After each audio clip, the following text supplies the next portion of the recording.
2022 වසරේ රට තුළ පැවති ආර්ථික අර්බුදයට මුවා වී හියුමන් ඉමියුනෝග්ලොබියුලින් සහ රිටොක්සිමැප් යන ප්‍රතිදේහෙන්නත් නමින් වෛද්‍ය සැපයුම් අංශයට ප්‍රමිතියෙන් තොර ද්‍රාවණ සැපයීම මිලදී ගැනීම සහ රෝහල් පද්ධතිය තුළ බෙදා හැරීම සම්බන්ධයෙන් හිටපු සෞඛ්‍ය අමාත්‍ය කෙහෙලේ රඹුක්වැල්ල මහතාට චෝදනා එල්ල වුණා.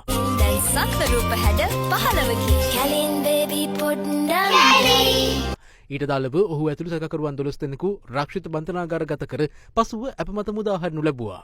එමෙන්ම වත්කම් උපයාගත් ආකාරයේ හෙළිදරව් කිරීමට නොහැකි වීම සම්බන්ධයෙන්ද කෙහෙලේ රඹුක්වැල්ල මහතාට සහ ඔහුගේ පවුලේ අය වෙත චෝදනා එල්ල වුණා.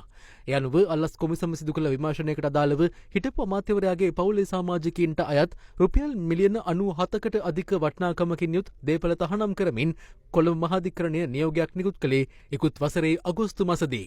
මෙසේ තහනම් කළ දේපල අතර ස්ථාවර තැන්පතු ගිණුම්, ජීවිත රක්ෂණ ඔප්පු ආදී ඇතුළත් වන බව සඳහන්. ඒ අනුව ඊට අදාළව නඩු ගනු කෙරුණු අතර එහිදී කෙහෙලි රඹුක්වැල්ල මහතා සහ පවුලේ සමාජිකයින්ව රක්ෂිත බන්ධනාගාරගත කර පසුව අප මත මුදා හැරුණා. කොළඹ මහාධිකරණය නිකුත් කළ දේපල තහනම් නියෝගය බලරහිත කිරීමේ රිට් ආඥාවක් නිකුත් කරන්නයි ඉල්ලමින් හිටපු අමාත්‍යවරයාගේ බිරිඳ, දියණිය සහ බෑනා විසින් පෙත්සම් ඉදිරිපත් කරනු ලැබ තිබුණා. කෙසේ වෙතත් පෙත්සම්කරුවන් සෑහීමකට පත්විය හැකි නඩු නිමිත්තක් තහවුරු කිරීමට අපොහොසත් වී ඇති බැවින් මෙම පෙත්සම් නිෂ්ප්‍රභ කරන බව ශ්‍රේෂ්ඨාධිකරණ විනිසුරු මඩුල්ල අද ඒකමතිකව ප්‍රකාශයට පත් කළා.